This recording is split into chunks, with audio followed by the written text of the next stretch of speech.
Okay, Pops, 2021 has been a challenging year in the car business. Here's our review, our 5 things that you need to know what happened in 2021. So, Pops, if someone in like 2060 is going to watch one of our videos, because we did a lot of videos in 2020, we did hundreds of videos. This is the one they should watch. This is all the summary of what happened this past year. It's a partial.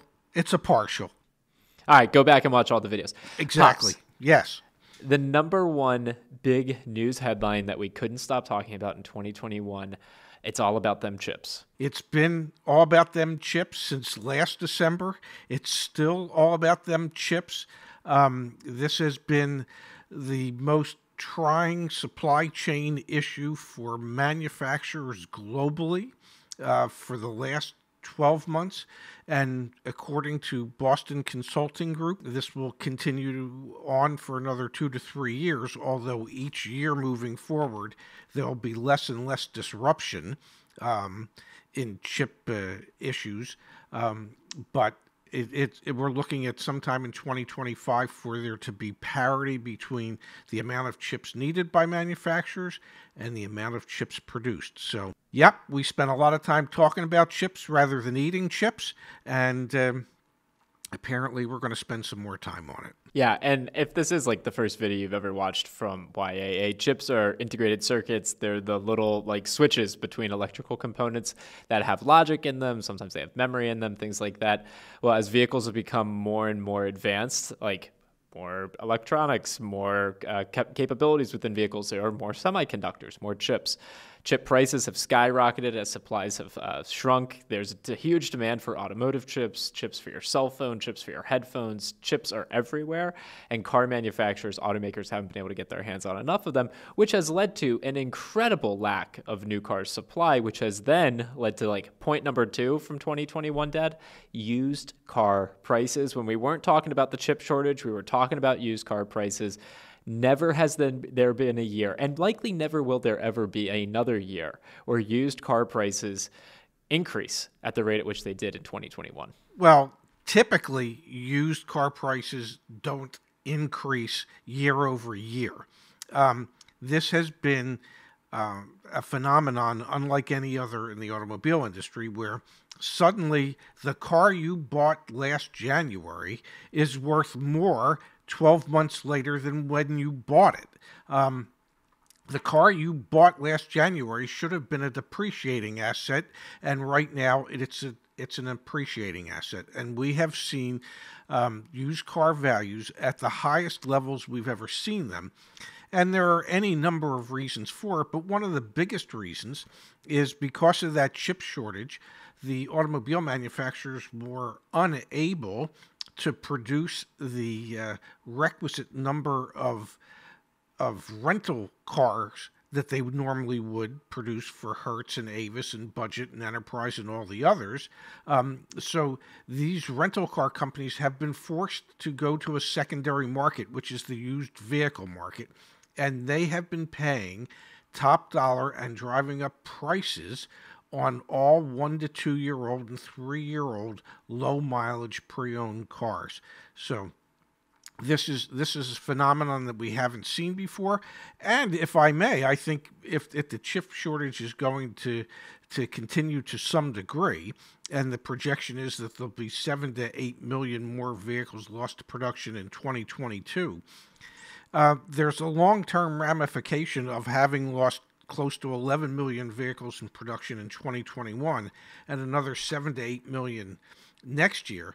Well, that's almost 20 million vehicles that will have not quite made it to the market over a 2-year period of time. Not quite made that. They didn't make it. And that's going to create a long-term situation where used car values could continue to rise for the foreseeable future until new car inventories can return to some degree of normalcy. And then normalcy is going to be defined differently in Yes. 2022 and beyond. One of the biggest stories from 2021 was in point number 3 here, incentives, Dad. There are no longer incentives. I mean, there are like finance incentives, but that's partly because like interest rates are so low in general that pretty much if you can access to credit, like incentives and access to credit are number 3 here. there are no incentives, and pretty much anyone can get a loan. And quite frankly, when will transition here after we get through our top 5 things from 2021 to some of our thoughts for 2022, like that's what's kind of got me scared a little bit for 2022, 2023, and 2024 and beyond. But Dad, incentives like they used to be, they're gone. Yeah, there is no need for the manufacturer at this point, in most cases, for most vehicles, to have to bribe customers into buying the vehicle by offering them huge financial incentives for having done so. I saw the December to Remember sale, and well, if you're interested in a Lexus ES250, you can get 1.9% interest. Whoopee! In the past, it would be on many models, and there would be cash incentives as well. The new vehicle shortage has created a situation where manufacturers don't have to spend as much money in marketing through incentives to sell their products. Yeah. It's that aspect of the car business changed in 2021 and likely will stick around Yes. in 2022. Another aspect of the car business that has changed, EVs, Dad. 2021 seems to be like it was the year of the electric vehicle. All of the talk about EVs, seeing the success that Tesla has had, 2021 seems to have been this pioneering year. $500 billion of committed investments from the major automotive players into EVs. 2021, I think we'll look back and say that was the year that EVs started to go a bit more mainstream. Yes, I think 2021 will be a watershed year for the electric vehicle market. As you said, nearly $500 billion has been committed over time to produce more and more EVs. More and more manufacturers are trying to get to zero emission vehicles. And the way for them to do that is through electric vehicles.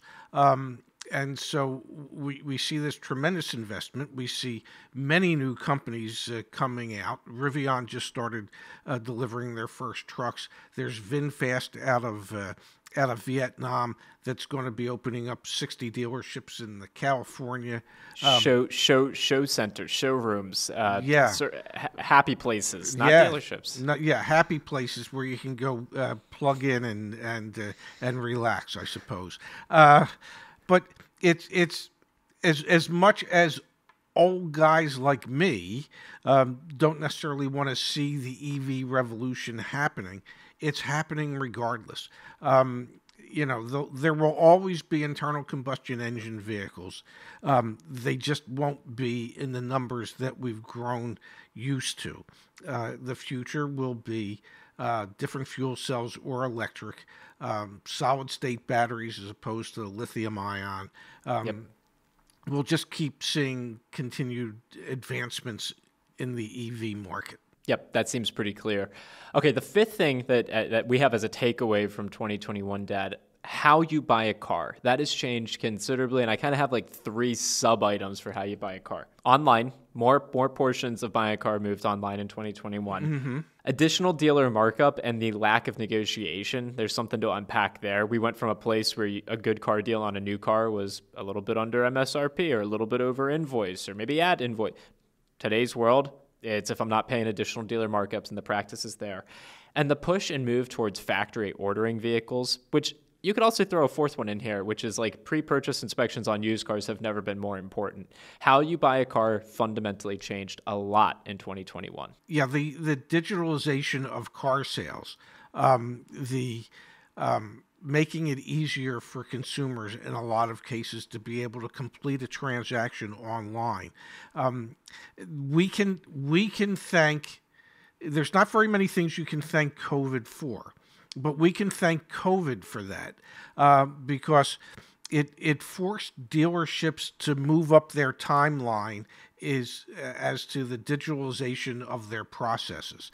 And consumers want the ease of being able to do it digitally. So we're starting to see more and more dealerships offer a digital platform for consumers to buy cars. And my suspicion is we'll continue to see that number grow moving forward. Yep. And then there's increased gross profits on finance and insurance products that are sold as a result of that. We've never seen profits so high in the dealership model before. The only party in automotive that doesn't really like what happened in 2021 are parts suppliers who haven't been able to keep up with demand. Exactly. OEMs have been able to make record profits. Dealerships have been able to make record profits as well. Absolutely. And the ones that have really gotten hurt have been the consumers because they're the ones paying for it all. All right, Pop. So here's a little rapid fire, kind of 5 things that are on my mind going into 2022 and beyond. You ready? Mm-hmm. State legislation. I think we're going to see more and more carve-out laws. There's currently 13 or 14 that have been proposed or have been already been legislated on to allow manufacturers to sell directly to consumers. I think you're going to see more news, more headlines in 2022 for carve-out laws within different states to allow EV companies to sell directly to consumers. That's number 1. I concur. Number 2. Tax incentives. I think the federal government is going to find a way to pass some sort of legislation to get more people buying EVs. To me, that's inevitable. I bet you it happens in the first quarter of 2022. More people are going to buy more EVs because our taxpayer dollars are going to subsidize aspects of that. That's number 2. That is correct, yes. I also think there's probably going to be, tied in with that, a lot of money put towards charging infrastructure. Like, that's inevitable as well. Has to be, because you can't have the EV growth that they want without the infrastructure to support it. 100%. Number 3, I think we're going to see some parity when it comes to finance and insurance. If dealerships are now making $5,000 per car deal on new cars, when it was 2 years ago, we were looking at data from November of 2019 versus November of 2021. A new car deal then was like $295 in gross profit on the front end, and then like $1,800 or $1,500 in back end gross profit for a grand total of like $2,000 on a car deal. Now it's $5,000.